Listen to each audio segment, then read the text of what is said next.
Et on commence directement avec cette première erreur, croire que le problème, c'est la visibilité. Mais c'est pas la visibilité qui compte, c'est pas la visibilité qui compte, ça a son importance, mais c'est avant tout la perception de valeur. Parce que, croire que si vous avez pas de clients, c'est parce que vous manquez de visibilité, c'est faux. Vous pensez sûrement: «Si les gens me voyaient plus, les gens me contacteraient». Sauf que le problème n'est pas là et j'en veux pour preuve que, par exemple, qu'est-ce que vous faites? Vous multipliez les posts, vous multipliez les stories, vous multipliez les, plateformes. Désolé, j'écris très mal. Vous êtes sur Facebook, sur Insta, en automatique et puis aussi sur TikTok et puis allez, on m'a dit que LinkedIn, c'était bien. Qu'est-ce que ça vous qu'est-ce que ça vous apporte? Vous vous dites: «Ah, il faut que je sois soyez partout» et cetera. Vous avez peut-être même fait de la publicité et vous avez certainement, perdu des ronds avec, cette histoire. Hem Qu'est-ce que ça vous a apporté? À part de la fatigue, à part de l'épuisement, à part, une confiance en soi, une estime en soi qui descend, vous êtes visible, mais personne ne vous choisit. Alors où est le problème? Pourquoi c'est une erreur de penser ça? Parce que, la visibilité, encore une fois, c'est pas le vrai problème. Hem, Être visible, c'est facile, au final. Être visible, c'est facile. Vous créez un compte, vous publiez, vous faites une story, ce que vous voulez et basta, en fait. La visibilité, elle est là. Vous avez juste à ajouter des gens, sur, vos différents profils, et c'est parti, en fait. Mais là où ça joue l'erreur, c'est que les gens ne comprennent pas immédiatement, ils n'ont pas idée de, qui vous êtes, de, ce que vous faites et pourquoi ils devraient vous choisir vous. C'est ça, en fait. Donc vous êtes certes visible, mais vous êtes surtout invisible. Vous passez comme ça devant eux et eux, ils ne voient pas. Et la vraie clé, c'est la perception de valeur. Parce que encore une fois, les gens n'achètent pas ce qu'ils ne comprennent pas. On n'achète pas ce qu'on ne comprend pas. On n'achète pas quelque chose euh, qu'on ne voit pas comme un bon investissement pour nous. À partir du moment où on achète quelque chose, c'est qu'on se dit, tiens, là, j'ai fait une affaire. Que ce soit un ticket de resto, que ce soit une paire de chaussures, que ce soit n'importe quoi, un accompagnement, un livre, on a toujours ça. Donc vraiment, les conséquences négatives de ça, qu'est-ce que ça vous coûte? Vous attirez des curieux, mais pas des clients. Vous devenez juste une voix parmi des milliers et en fait, vous êtes, noyé dans le bruit et dans la masse et vous perdez du temps, vous perdez de l'argent et vous perdez votre énergie et vous vous fatiguez. Qu'est-ce que je fais de travers? C'est peut-être la question que vous vous posez et alors que le problème, encore une fois, c'est que les gens ne perçoivent pas votre valeur. Donc quoi faire à la place? Là, on y vient, c'est de travailler votre, valeur perçue, OK? Alors vous me dites peut-être: «C'est cool, Alex, mais comment on fait pour travailler, la valeur perçue?» Vous n'avez pas besoin bah, je vais vous donner un exemple après, mais clarifiez votre positionnement. OK, le fameux ZX, A, Y grâce à Z, c'est un peu bateau, mais vous voulez, une audience spécifique qui a une problématique spécifique et pour lequel vous avez une solution spécifique. Si vous cochez tout ça, déjà, l'argent sera au j'aide les gens à être heureux, ce n'est pas possible, ce n'est plus possible aujourd'hui. Encore une fois, unicité plus spécialisation égale monétisation égale argent. OK? Donc vraiment, clarifiez votre positionnement, montrez des résultats concrets. OK? Si vous n'avez pas encore de résultats clients, expliquez, vous pouvez très bien expliquer, par exemple, mettre en avant votre expertise. OK? Ça, c'est important et surtout, soyez simple et direct. Dans un monde qui est de plus en plus complexe, on a besoin les gens vont avoir besoin de plus de simplicité et en quelques secondes, de comprendre que vous avez qu'ils ont intérêt à vous suivre et que vous avez quelque chose à leur donner, OK? Quand vous faites ça, qu'est-ce qui se passe? Et point positif, c'est que moins d'efforts, mais plus de résultats. C'est que forcément, vous n'avez pas besoin d'avoir des millions de personnes qui vous suivent, même des dizaines de milliers, mais à peine, 500, 1000, ça suffit si ce sont des personnes qualifiées, OK? Parce qu'ils vont vous voir comme la bonne personne et vous devenez une référence dans dans leur esprit, OK? Même s'ils ne vous voient pas tous les jours. Donc vous n'avez pas besoin de publier tous les jours, vous avez besoin de montrer que vous pouvez résoudre leurs problèmes. J'en veux pour exemple Maya. Très rapidement, elle est, formatrice en nutrition. En Belgique, elle a une très grosse audience. On commence à bosser ensemble l'année dernière. Elle me dit: «Mais pourtant» elle veut remplir ses formations en présentiel et elle me dit: «Pourtant, j'ai appris à faire des reels, j'ai même fait 1 million de vues sur un reel». Je fais: «C'est très bien. Ça t'a apporté combien de clients?»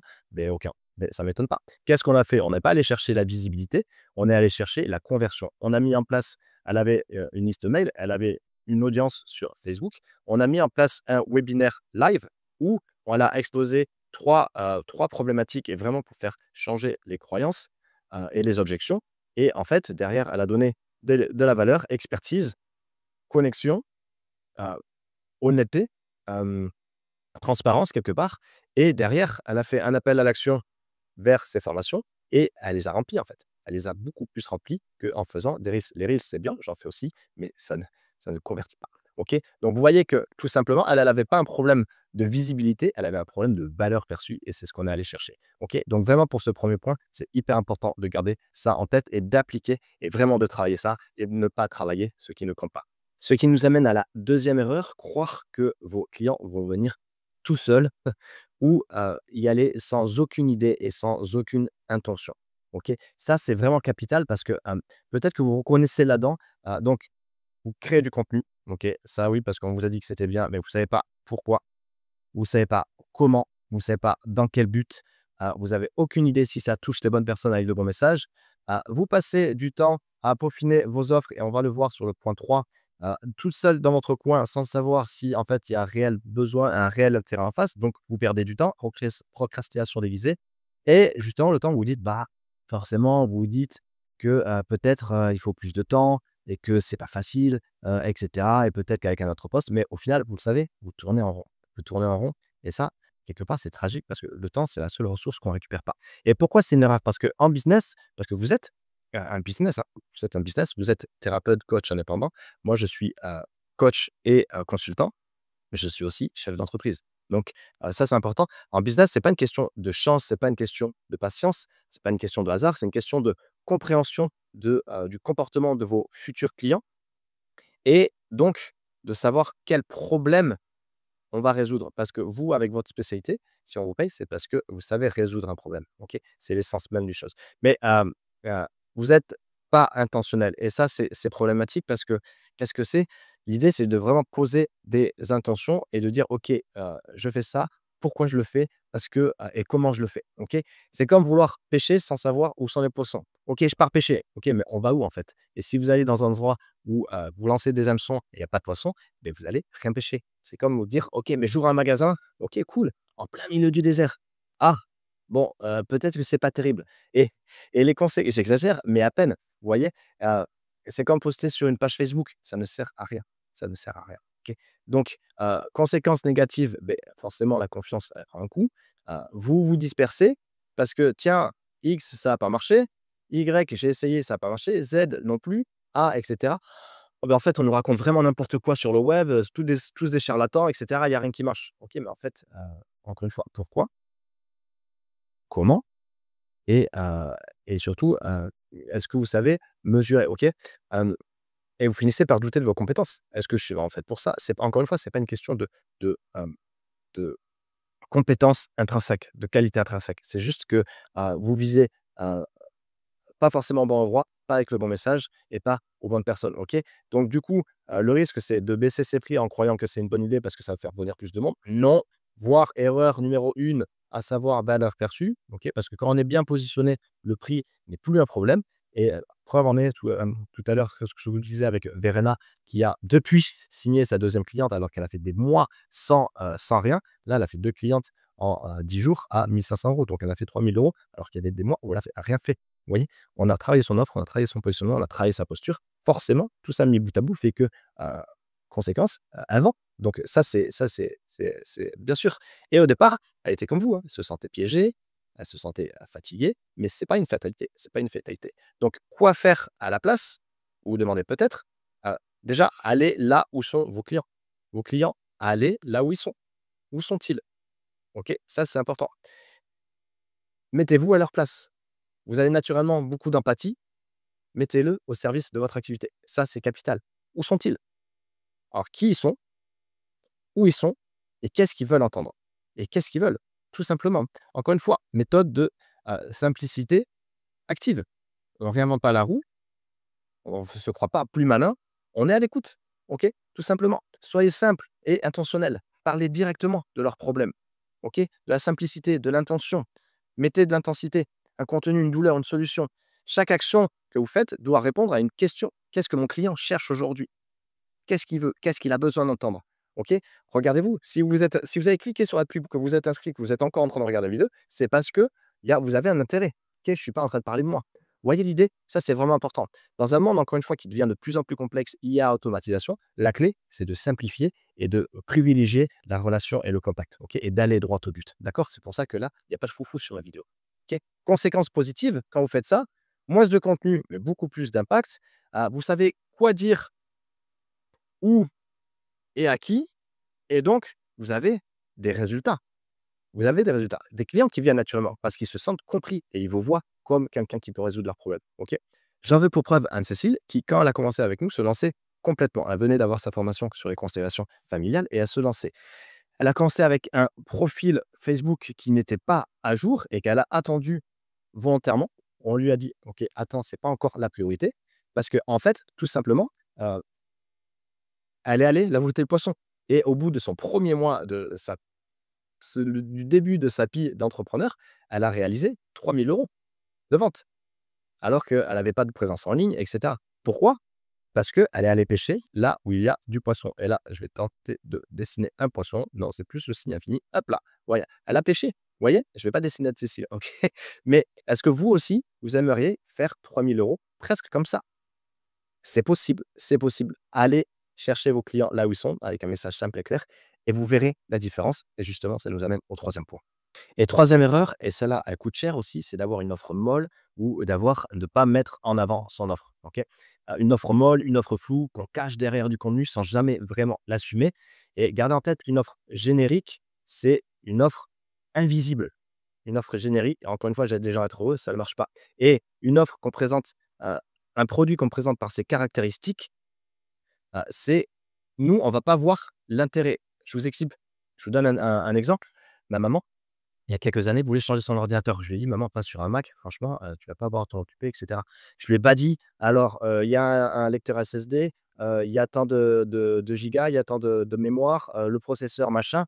Elle m'aurait dit: «Mais de quoi tu parles, Alex?» Je lui ai dit: «Écoute, ça va aller vite, tu vas pas avoir de maintenance à faire et pour ton quotidien, ça va être génial». Voilà, j'ai mis en avant les bénéfices, les avantages, OK? Les qu'est-ce qu'on va à y gagner? Vous, ce que très souvent, les erreurs que je vois, c'est, vous décrivez vos outils. Ben voilà, je peux faire de la PNL, je peux faire de l'hypnose, je peux faire, tel outil, je peux faire du human design, mais rarement ce que vos clients vont obtenir. OK, cool, vous avez plein de cordes à votre arc, mais qu'est-ce que vous allez en faire? OK, moi, encore une fois, comment ça va m'aider? Ou alors, deuxième chose que je vois beaucoup trop souvent, vous ne parlez pas de votre offre. On ne sait pas ce que vous proposez. Vous avez peur d'être trop commercial. Mais encore une fois, heu, justement, si votre objectif, c'est d'impacter des gens, j'adore cette phrase qui dit que si vous savez que votre offre peut changer la vie des gens, vous avez l'obligation morale de la proposer. Réfléchissez, est-ce que c'est vraiment congruent? Est-ce que c'est vraiment cohérent de vouloir aider plein de gens, de vouloir participer et ne pas parler de votre offre? Est-ce que c'est cohérent? Est-ce que c'est congruent? Je ne pense pas. Donc, 3e erreur aussi, c'est que vous changez tout le temps. J'ai fait une offre A, puis une offre B, puis une offre C et cetera. Mais en fait, non, une offre, une audience, un canal et on y va et on y va et on s'améliore, OK?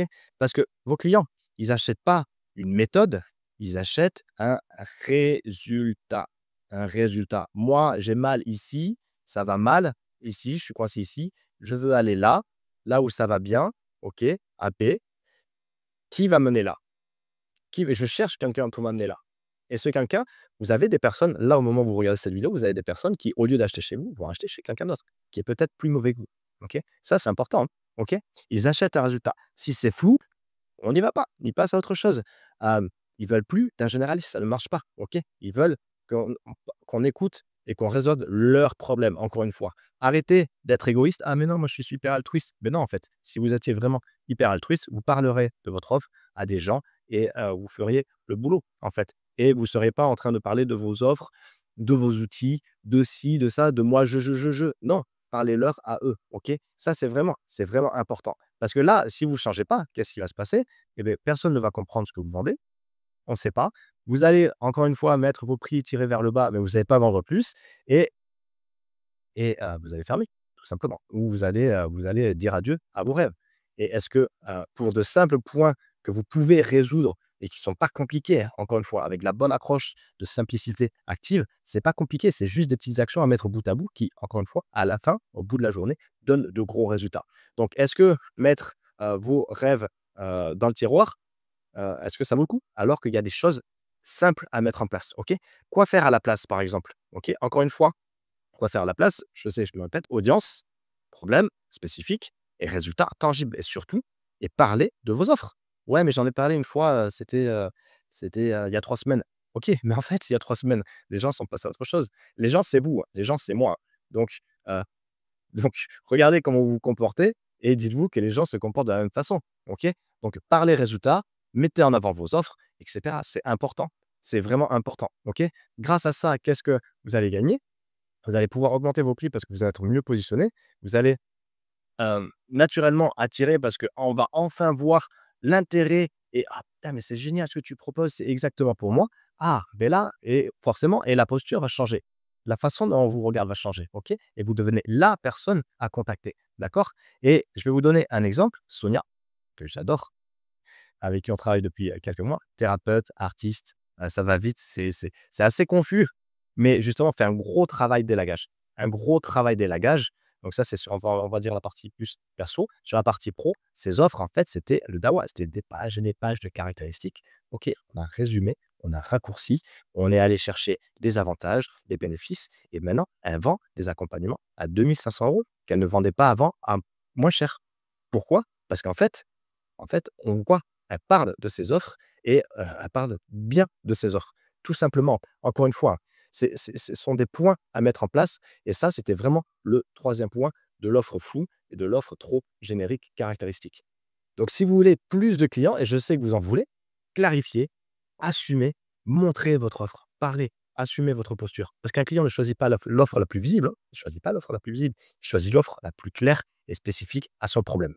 Ça y est, on arrive maintenant à la fin de cette présentation et vous savez maintenant pourquoi tant d'entrepreneurs galèrent. Ils attendent que ça vienne, ils pensent que la visibilité suffit et ils négligent une offre claire. Vous, désormais, vous avez l'avantage. Vous avez maintenant toutes les clés pour comprendre pourquoi c'était compliqué pour vous aussi et surtout comment inverser la tendance.